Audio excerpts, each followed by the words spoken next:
우리는 이제 지금 1, 2월 중에 그리스도인의 7개의 기둥이라는 제목으로 말씀을 살피고 있습니다. 한번 복습 한번 해볼까요? 제일 싫은 복습. 첫째 주에는 뭐 했죠? 예배. 지난주에는 선교. 자, 이제 오늘은 말씀에 대해서 좀 할 테고요. 다음 주는 기도에 대해서 저희가 말씀을 나누도록 하겠습니다. 그 다음 주에는 헌금, 그 다음 주에는 주일 성수, 그 다음 주에는 제자도 해서 7개의 기둥을 세우면서 우리 신앙의 기본을 다시 한번 재점검해보고 한번 하나님 앞에 다시 한번 우리의 믿음을 새롭게 해보자, 이런 결심을 해보는 시간을 갖도록 하겠습니다. 자, 오늘은 그 중에서도 신앙의 근간이 되는 이 말씀에 대한 이야기를 좀 해보고자 합니다. 여러분, 이 성경은 인류 역사상 가장 많이 팔린 책입니다. 이것을 따라올 책이 없습니다. 기독교계에서 두 번째로 많이 팔린 책이 토마스 아 캠피스의 그리스도를 따라서라고 하는 책이라고 합니다. 근데 1등과 2등의 격차를 가늠할 수 없을 정도로 성경이 굉장히 많이 팔려 있습니다. 왜 그런지를 우리 가정의 책꽂이를 보면 알죠. 가정의 수대로 다 있고요. 그리고 더 애매한 게 뭐냐면 이게 한 몇 년 보면은 아무리 가죽으로 만들었어도 다 해집니다. 근데 이거를 버려야 되는데 또 성경을 함부로 버릴 수가 없잖아요. 그래서 집에다 해진 것도 그대로 두기도 하고 태울 수도 없고, 또 제가 만약에 성경을 버렸는데 저 목사님이 성경을 이상하게 쓰레기통에 버리더라 소리를 들을 수도 없고, 아마 성도님들도 마찬가지일 거예요. 그래서 성경이 아마 가족의 구성원 숫자 이상으로 아마 다 여러 개 계신 분들은 다 가지고 계시리라 생각이 되어집니다. 성경이 많이 팔렸습니다. 그런데 문제는 뭐냐면 성경이 팔린 만큼의 그 비율로 읽히지 않는다는 데 있습니다. 많이 읽질 않습니다. 좀 적나라하게 표현하자면 지독히도 안 읽혀지고 있습니다. 제 경험상 우리 교회 성도를 어른들만 한 500명으로 잡으면 제 경험상 10분의 1입니다. 1년에 성경 1독 이상 하시는 분들이. 아주 정말 괜찮은 교회는 한 20%까지 치솟기도 하지만, 제가 있었던 교회에서는 대충 정확한 통계는 아니지만 어림짐작해 보면 한 10분의 1 정도, 한 우리 교회로 하면 한 50명 정도가 성경 1독 이상을, 물론 읽으시는 처음부터 시작하신 분들은 많으실 거예요. 네, 1월 말이기 때문에 벌써 지난주에 포기하신 분 계실 거예요. 왜요? 레위기라 읽다가 지겹지 않아요. 성경 읽다가 포기하신 분들이 많으실 텐데, 자, 오늘 제 말씀을 함께 나누시고 다시 말씀을 읽어가는 데 집중하시는 여러분들 되셨으면 좋겠습니다. 그래서 오늘 말씀의 중요성에 대해서 좀 여러분들과 나누도록 하겠습니다. 2010년도 1월 말이었습니다. 당시 청와대 대변인이 사의를 표명을 했어요. 그 이유가 무엇이었냐?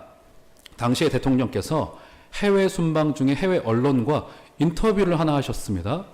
우리나라 그 지도자가 해외에서 인터뷰하는 그 가장 큰 내용은 아무래도 남북 관계죠. 당시 남북 정상회담이 거의 성사되기 직전이었었습니다. 그래서 대통령께서 해외 언론에서 브리핑하신 내용을 다시 그것을 그대로 가지고 와서 청와대 대변인이 국내 언론에게 발표하고 우리 국민들께 내용을 보고하는 현장이 되었습니다. 당시 대변인께서 이렇게 말했습니다. 제가 그대로 따왔는데요. 한반도 평화와 북핵 해결에 도움이 될 상황이 되면 연내에라도 안 만날 이유가 없다. 두 정상이 그런 식으로 발표를 했습니다. 그런데 이게 문제가 됐어요. 상대당 야당에서 이것을 자꾸 늘어졌습니다. 왜냐하면 대통령께서 말씀하신 것과 다르다라는 겁니다. 그래서 대통령이 그러면 어떻게 말씀하셨나? 당시 대통령께서 이렇게 말씀하셨어요. 정확히 조만간이라고 단정지어 말할 수는 없지만 아마 연내에 만날 수 있을 것이다. 그 말이 그 말 같아요. 제가 보기에는. 그렇지 않습니까? 틀린 게 없어 보이는데 워딩 그대로를 가져오진 않죠. 흔히 이제 워딩이라고 하지 않습니까? 대통령의 말 그대로 가지고 오질 않았어요. 왜 그랬냐라고 야당에서 추궁을 했습니다. 그랬더니 대통령께서 해외 순방 중에 피곤하시기 때문에 대통령이 정확하게 말씀하지 못하셨을 수도 있고, 국내의 정치 상황에 맞게 대변인이 알아서 해석을 좀 가미해서 그대로 말하지 않았다. 그래서 대통령은 연내에 만날 수 있을 것이다 라고 말했지만 연내에 안 만날 이유가 없다라고 조금 소극적이고 부정적인 뉘앙스, 북에서 안 만날 이유를 제시를 하면 안 만날 수도 있다라는 느낌을 주는 말로 바꾸어서 수위 조절을 한 거죠. 이것이 이제 정치 공방으로 지루하게 벌어졌고, 이 사건 직후에 그 대변인이 사임을 한 건 아니지만 그 해에 끝내는 당시 이 대변인이 굉장히 유명하신 분이세요. 지금도 MBN인가요? 그 뉴스 간판 앵커고 굉장히 똑똑한 여성분이시고, 이게 발음도 굉장히 똑똑하신 분이고, 여대생들에게 가장 닮고 싶어하는 1위 이렇게 다투는 분이셨는데 끝내는 그 해에 사임을 하고 말았습니다. 저는 이 사건을 보면서요, 충격을 받았습니다. 일국의 대변인도 잠시 말을 바꾸어서 그 주군의 의도를 잠시 이렇게 바꿔 수위 조절을 해서 보도를 한 것 뿐인데도 사표를 써야 되는 책임을 져야 됐습니다. 그런데 저는 우주의 왕이신, 최고의 왕이신 하나님의 말씀의 진의를 그대로 내가 전달하고 있는가에 좀 두려움이 느껴졌습니다. 말씀의 무한대의 책임에 대한 두려움이 느껴졌고요. 그리고 이 말씀의 그 어미함, 이 생명에 대한 이 책임감. 제가 이 원고를 다 이렇게 타이핑을 하거든요. 몇 년 전에 했던 원고를 들춰서 이렇게 보면은 쥐구멍에라도 숨고 싶어요. 내가 이렇게 설교했어? 그리고 가끔 해석에서 조금 부족한 부분이 보여요. 근데 저는 사표를 안 쓴단 말이에요. 이게 하나님의 말씀에 대한 무한대의 책임이 이렇게 중요하구나. 내가 하나님의 말씀을 여기에 기록된 것 그대로 내가 전달하고 있는가? 혹은 내가 하고 싶은 이야기를, 이게 마이크 준 사람이 이게 권력자잖아요. 그러면 성경을 그저 그 추석처럼 달아서 내가 하고 싶은 이야기를 논리에 이렇게 맞게 할 수도 있거든요. 혹시 내가 그렇게 하고 있는 건 아닌가 싶은 그런 두려운 생각이 제 앞에 들어서, 사실은 그 김은혜 대변인이 이렇게 사의를 표명한 것에서 상당한 충격을 저는 받았습니다. 여러분, 이것은 물론 1차적으로 목회자에게 책임이지만 목회자만에게만 해당될까요? 그렇지 않죠. 여기 앉아 계신 성도님 한 분 한 분 모두 다 하나님의 말씀을 맡은 자입니다. 하나님의 말씀에 대한 무한의 책임을 가지고 계신 분이시고, 하나님의 말씀이 여러분의 입을 통하여 전달되어지고 여러분이 순종함으로 삶에서 드러나는 대로 열매가 맺게 되어져 있습니다. 그런데 나는 그 말씀 그대로 믿고 있고 진의대로 전달하고 있고 그리고 그대로 살아내고 있는가? 어떻게 보면 매우 심각한 사안이 될 수도 있습니다. 그래서 우리에게 중요한 것은 내가 이 말씀을 어떻게 대하고 있는가가 굉장히 중요합니다. 한 율법학자가 예수님께 와서 질문을 해요.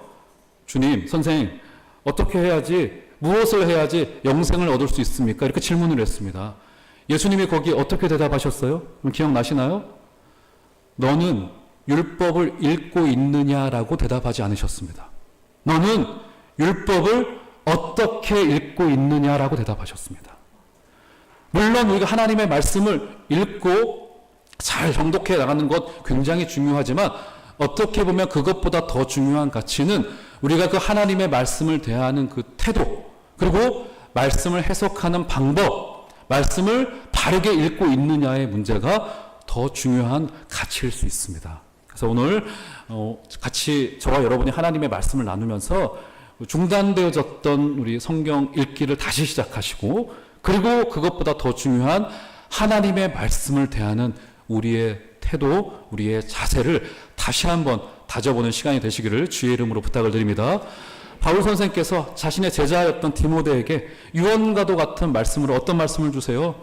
너는 진리의 말씀을 옳게 분별하라라고 말을 줍니다. 여기서 옳게 분별하라라고 하는 그 말의 그 문자 그대로의 뜻이 어떤 뜻이냐면, 길을 똑바로 내다라는 뜻이 있습니다. 길을 바르게 내다라는 뜻을 가지고 있어요. 하나님의 말씀을 바르게 읽고 바르게 해석하는 것은 길을 내는 것과 같습니다. 그렇기 때문에 중요해요. 왜요? 한 번 길을 내면요, 그 길을 따라서 자신을 따라오는 제자들과 성도들이 그대로 다 따라옵니다. 만약에 그 길 끝에 낭떠러지가 있다면, 강도로 들끓고 있는 협곡에 길을 낸다면 그때 위험하겠죠. 그래서 말씀을 맡은 자의 그 무한 책임이라고 하는 것은 가장 첫 번째의 책임이고요. 특별히 저와 같은 목회자는 말할 것도 없고, 먼저 신앙의 선배 되신 여러분들, 하나님의 말씀을 바르게 읽고 바르게 살아내시는 은혜가 있으시기를 주의 이름으로 부탁을 드립니다. 그러니까 이제 스승 목사님 가끔 말씀을 드리는데, 목사님이 젊은 시절 무서우셨어요. 많이 혼내셨는데, 뭐 사실 목회에서 조금 이게 스킬적인 부분에서 실수하는 거는 많이 눈 감아주시고 봐주시고 뭐 그러셨습니다. 그런데 한 가지 절대로 못 넘어가는 게 뭐였냐면, 강단에 올라와서 설교를 하는데 준비가 안 되어 있거나, 근데 그런 경우는 거의 없죠. 아무래도 부교육자니까. 그러고 이 말씀을 읽어놓고서 말씀을 좀 말씀 그대로 전달하지 않고, 그리고 내가 하고 싶은 이야기를 하나님의 말씀에 더 씌워서 하거나, 아니면 강단에서 좀 교만한 자세로 서 있으면 이거 용서를 안 하셨습니다. 불러다가 눈물을 쏙 빠르도록 혼내셨어요.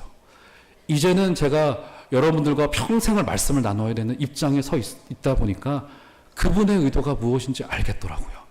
하나님의 말씀을 바르게 읽어내는 여러분 되시기를 주의 이름으로 부탁을 드립니다. 자, 그러면 오늘 본문으로 되돌아와 봐서 한번 오늘 성경에 대해서 이야기를 좀 해볼 텐데요. 먼저는 읽었던 본문 중에 우리 16절을 보시면, 자, 16절 한번 다 같이 한번 한 소리로 여러분 읽어볼까요? 읽겠습니다. 시작. 모든 성경은 책망과 바르게 함과 의로 교육하기에 유익하니. 성경이 기록되되 어떻게 기록되었다고 합니까? 하나님의 감동으로 되었다. 하나님의 감동으로 기록되어졌다. 이것을 흔히 성경의 영감설이다 이렇게 어려운 말로 합니다. 성령께서 성령을 기록하신 원저자이시다라는 의미가 되어집니다. 우리 그것을 살피기 전에 먼저 여기 중요한 전제가 하나 있죠. 성경이라고 하되 무슨 성경이라고 말합니까? 16절 맨 처음에 모든 성경이라고 합니다. 모든 성경. 여기서의 모든 성경은 이 글을 쓸 당시에는 구약 성경과 더불어서 신약 성경의 일부였을 거예요. 왜냐하면 이 말을 했을 당시에, 바울 당시에는 신약 성경이 완성되지 않았기 때문에. 하지만 통전적으로 보면 이것은 신약의 성경 27권 전권을 다 포함한 66권 성경을 말하는 것이 분명합니다. 모든 성경이 하나님의 말씀으로 진리로 받아들여지는 이 성경관이 굉장히 중요합니다.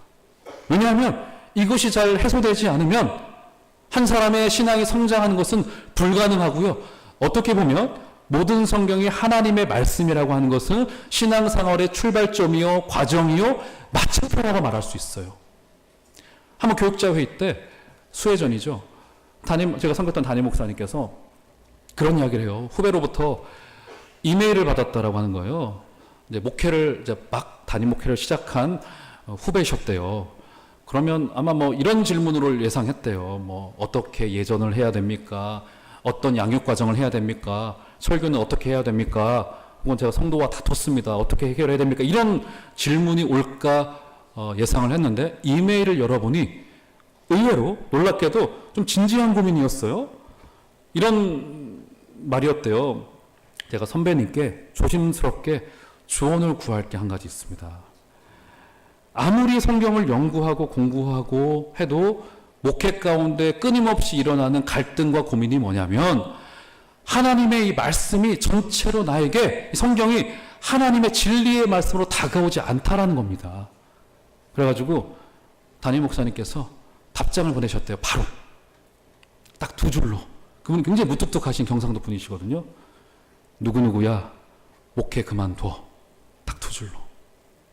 왜냐하면 목회자 본인도 괴롭고 성도도 불행하게 만드는 겁니다. 이게 하나님의 말씀이 진리로 받아들여지고 진리로 수용되어지는 복된 은혜가 우리 교회 가운데 넘쳐나게 되시기를 주의 이름으로 부탁드립니다.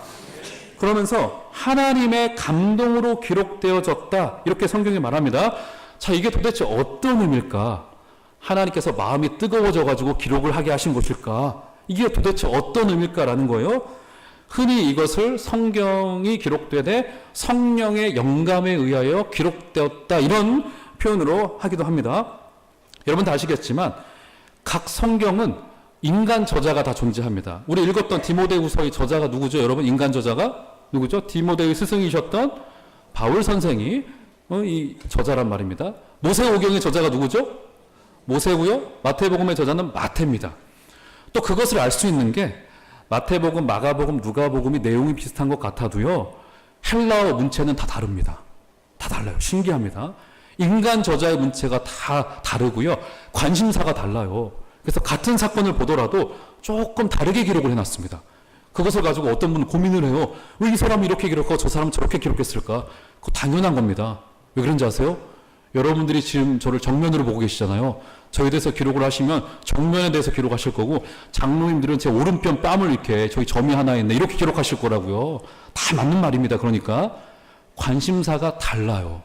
성경마다 주제가 각 곳마다 성경의 그 관심사가 다르고 문체도 다르고 배경도 다 다릅니다. 그러면 자연히 우리 가운데 의심이 한 가지 생겨나죠.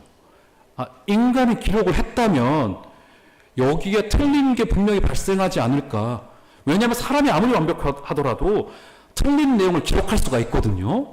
그런데 오늘 여기서 모든 성경이 하나님의 감동으로 되었다라고 하는 것은 인간인 저자가 있으나 그 사람이 한 문장 한 문장 한 단어 한 단어 기록할 때 성령께서 함께하여 주셔서 오류가 없도록 기록하게 하셨다라는 의미에서 모든 성경이 하나님의 감동으로 되었다. 그래서 여러분, 하나님의 말씀에는 오류가 없는 구원에 이르는 지혜가 있다라고 하는 사실을 믿으시는 복이 있으시기를 주의 이름으로 부탁드립니다. 그러면 또 한 가지 질문이 생겨나요. 인간의 저자도 있고 이 성경이 성령께서 원저자시라면 이 둘의 관계가 뭐냐? 어떻게 이것을 어떤 방식으로 기록을 했냐? 이렇게 생각하실 수 있어요. 자, 바울 이제 앉아봐. 내가 부를 테니까 그대로 받아 적어. 그대로 너는 진리의 말씀을 옳게 분별하며 다 적었어? 그 다음 이렇게 하지 않으셨다라는 게 됩니다. 이렇게 기록한 것은 흔히 기계적인 영감이다. 사람이 그저 도구로만 쓰임 받았다. 이렇게 말하는 건데 그러지 않아요. 성경 각 권을 보면 바울의 학문적인 배경, 바울의 관심사, 베드로의 관심사, 베드로의 경험 이런 게 전부 고스란히 성경 속에 배어 있습니다. 그런데 인간의 경험이 들어가 있으나 원저자이신 성령께서 그것을 오류가 없도록 기록하게 하셨다라는 의미에서 이것이 하나님의 감동으로 기록되었고 그것을 흔히 좀 어려운 말로 유기적인 영감이다 이렇게 표현합니다. 인간의 저자와 원저자이신 성령께서 함께 기록하되 이것을 오류가 없도록 기록하게 하셨다라는 의미에서 이것을 어려운 말로 유기적인 영감 기억하지 않으셔도 됩니다. 어쨌든 결론은 이 성경은 인간이 기록했으나 오류 없는 하나님의 말씀이라고 하는 사실을 여러분 믿으시길 바랍니다. 자, 그렇다면 성경을 주신 목적이 뭐냐? 목적이 뭐겠어요, 여러분? 뭐겠습니까? 읽으라고요, 읽으라고.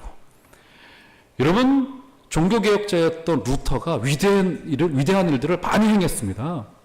근데 저는 개인적으로 루터가 했던 일 중에 가장 위대한 일을 꼽으라면 딱 한 가지를 꼽습니다. 당시 라틴어로 되어 있던 성경을 자신의 자국민들, 민초까지도 읽을 수 있는 독일어로 번역해서 평신도에게 돌려줬습니다. 왜 하나님께서 종교개혁을 일으키셨나요? 왜요? 평신도로 하여금 성경을 읽도록, 당시는요, 평신도들은 성경을 가지고 있지 않았어요. 오직 교회에 와서 사제가 전달해주는 말씀만을 들을 수 있었는데, 루터가 보기에 그 잘못된 거거든요, 그게. 하나님의 말씀은 모든 사람에게 준 거거든요. 그래서 성경을 읽도록 모든 평신도에게 주도록 독일어로 번역을 했습니다.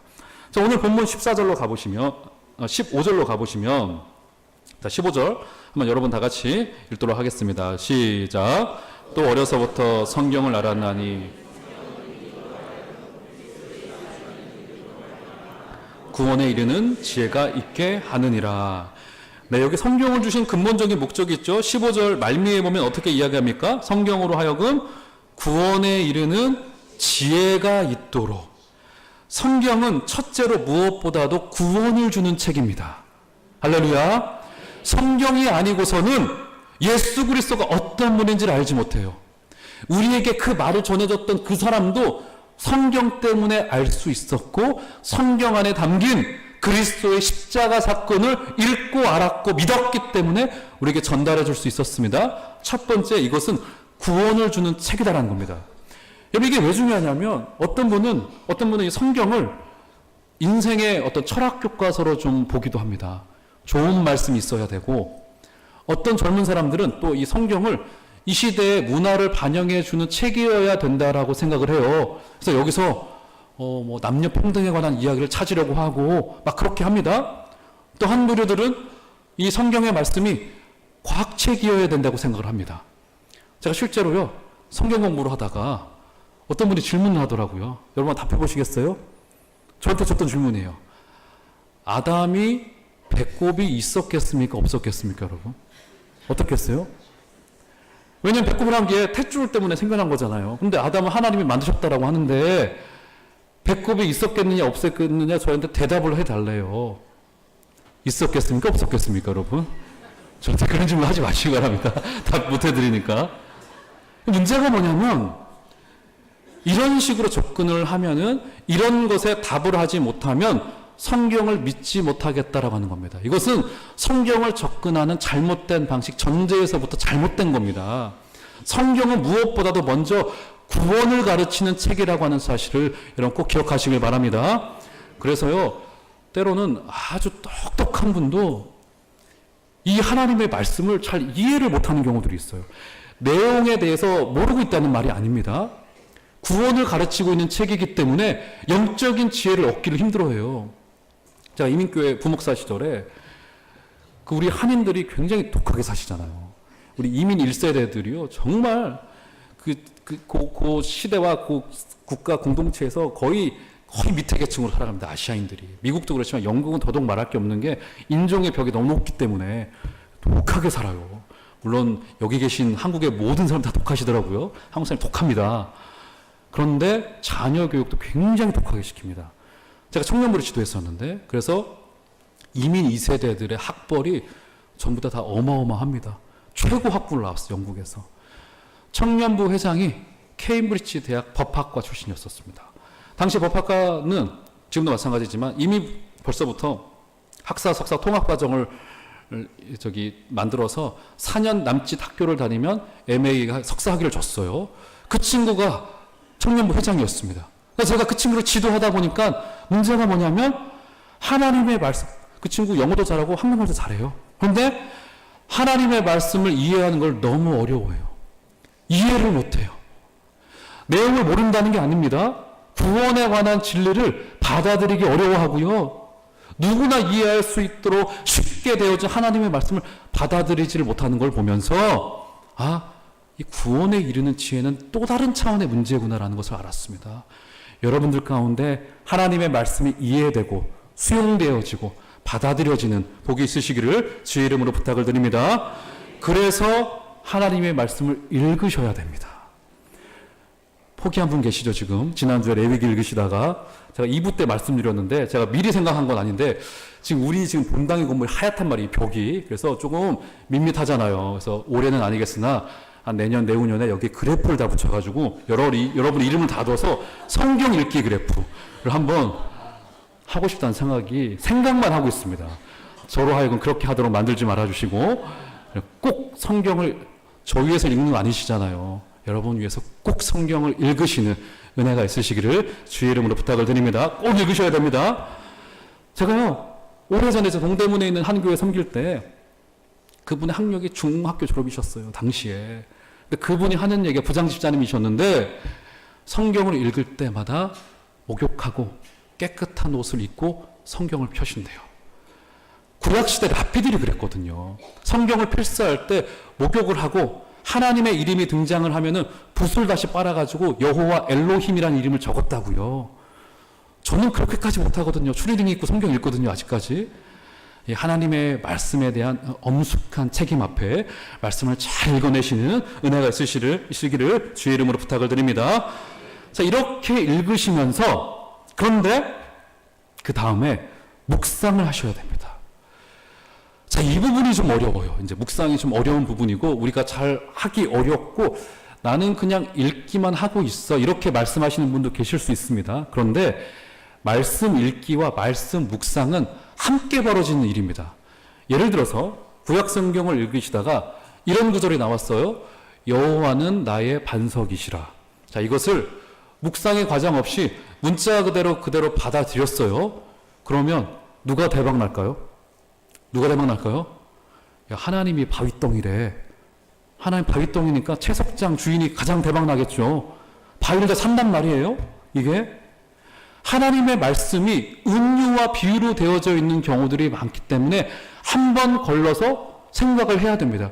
하나님이 바위덩이가 아님에도 불구하고 성경은 하나님은 반석이시라라고 말했던 이유에 대하여 생각해야 됩니다. 여러분, 왜 비유로 말씀하셨을까요? 너무 어마어마한 것은 단어 하나로, 문장 하나로 표현되지 않습니다.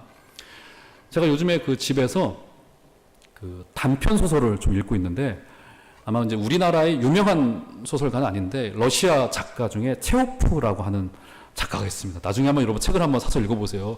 정말 재밌습니다. 단편 소설인데 얼마나 짧은 단편 소설이냐면 그저 한 4-5페이지 정도 되는 소설도 썼더라고요. 정말 단편이죠. 그런데 그 사람이 하고 싶은 말을 그 짧은 소설 안에 담기 위해서 그 안에 함축적인 언어, 여러분 노래에만 음의 구조가 있는 게 아닙니다. 그 사람의 소설에 보니까 마치 음악과도 같아요. 도에서 시작해서 클라이막스로 올라가서 뚝 떨어지기도 하고요. 묵상이 그것과도 같아요. 그저 문자로 된 성경의 말씀을 읽다가 그 안에 담긴 하나님의 표정이 읽혀요.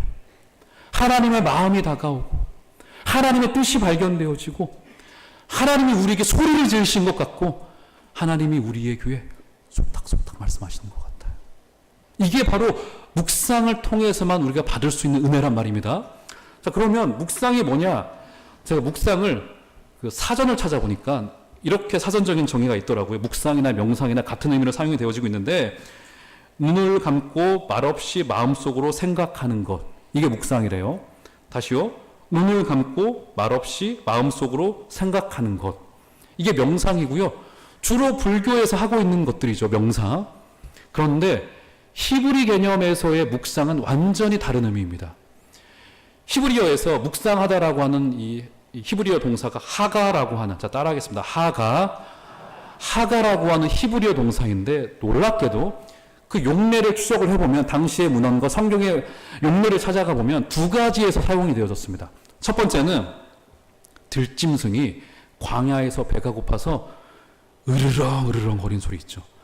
제가 지금 우리 교회 앞에 사택에 살고 있잖아요. 우리 종암동 지역은 좀 덜한데, 제가 살았던 저기 후암동은요, 왜 그렇게 길고양이가 많은지 밤에 배고픈 고양이가 울기 시작하면요, 어떤 소리 같은지 아세요?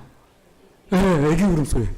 그래서 저는 애기가 이 밤에 조용히 혼자 울고 있는데 가만히 들어보면 얘가 한 2-3마리가 배가 고파가지고, 또 제가 우리 집 차 밑에 살고 있는 녀석이 한 녀석 있었어요. 걔가 우는 것 같아요.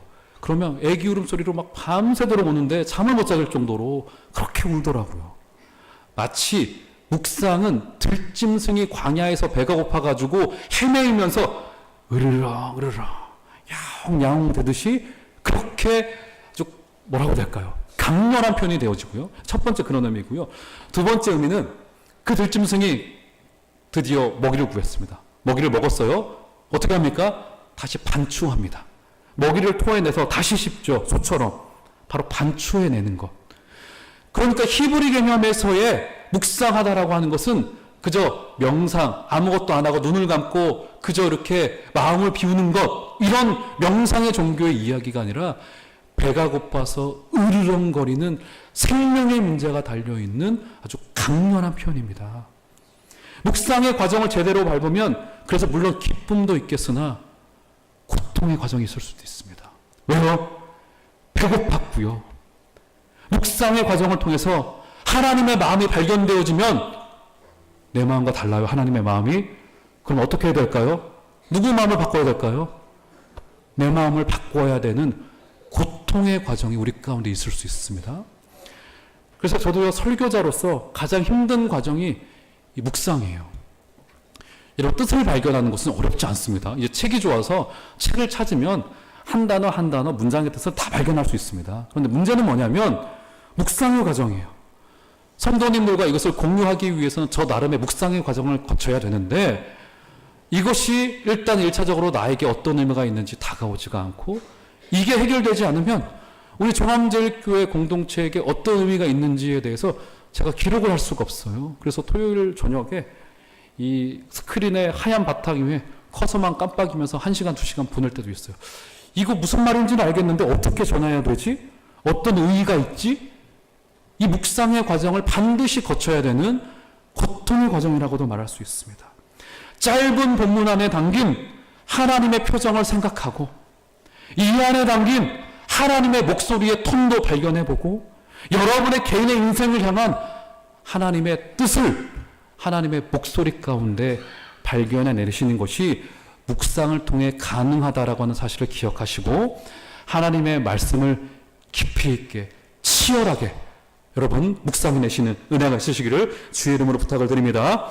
그래서 성경을 읽고 묵상한다라고 하는 것은요, 이제는 우리가 하나님의 뜻을 발견하는 시간이 아닙니다.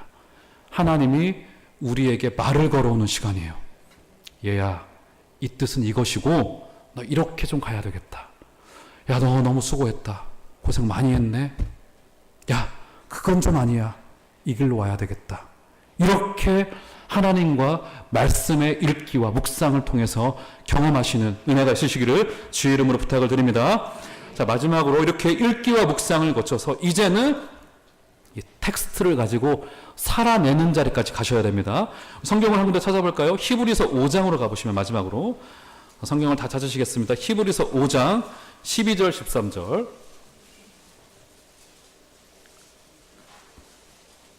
히브리서 5장 12, 13절 히브리서 5장 12절 13절 다 같이 한번 읽겠습니다. 시작. 때가 오래되었으므로 너희가 마땅히 선생이 되었을 터인데 너희가 다시 하나님의 말씀의 초보에 대하여 누구에게서 가르침을 받아야 할 처지이니 단단한 음식은 못 먹고 젖이나 먹어야 할 자가 되었도다. 이는 젖을 먹는 자마다 어린아이니 의의 말씀을 경험하지 못한 자요. 12절 13절에 보면은 어린아이는 젖을 먹고 단단한 식물을 못 먹는다 이렇게 말하고요. 그 결정적인 이유는 13절 후반절에 보면 뭐라고 말합니까? 의의 말씀을 어떻게 하지 못했기 때문에요? 경험하지 못했기 때문에 그저 젖을 먹고 있고 어린아이의 수준에 머물러 있다라고 하는 말이 되어집니다.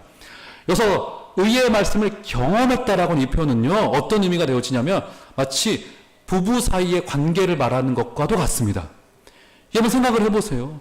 연애할 때와 남녀가 그냥 부부 사이가 아닌 경우에 만날 때와 부부 사이의 관계는 천지 차이잖아요. 그렇게 그래서 경험이라고 하는 표현은 마치 아주 강렬한 깊은 관계로 들어가는 것을 말합니다. 말씀을 읽지 않은 것도 아니에요. 읽었습니다. 심지어는 감동도 받았고요. 예배 때마다 빠지지 않고 은혜를 받는 것 같기도 합니다. 말씀을 누리고 설교를 즐기기도 해요.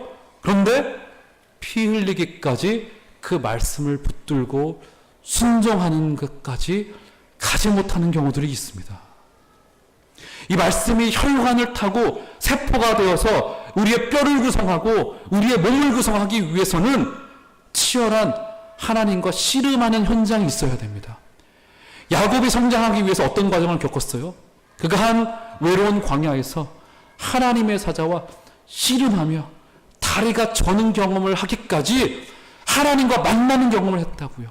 여러분, 말씀을 즐기시고 누리시는 것도 좋지만 이 말씀과 씨름하시고 때로는 고통의 과정도 겪으시고 너무 깊어서 충만한 경험도 하시고 말씀이 나를 바꾸어 가고 위로해 내시는 이 순종의 자리까지 가시는 은혜가 있으시기를 주의 이름으로 부탁을 드립니다. 제가 자꾸 잔소리 드린 것 같은데 너무 죄송한데 말씀을 멈추셨던 분들 다시 읽으셔야 됩니다. 저로 하여금 그래프 그리지 않도록 여러분 제가 엑셀로 그래프 그릴 수도 있습니다. 꼭 말씀을 읽으시고 제가 이제 지난 주간에 한 권사님 만났는데 작년에 성경을 한 5도 가셨나 그렇다고 하더라고요. 제가 너무 도전이 돼서 지금 제가 작년에 3도 하려다 실패를 했거든요. 이게 되질 않았습니다. 말씀을 많이 읽으시고 묵상하시고 말씀대로 살아내시는 우리 복된 은혜가 있으시기를 주의 이름으로 부탁드리겠습니다.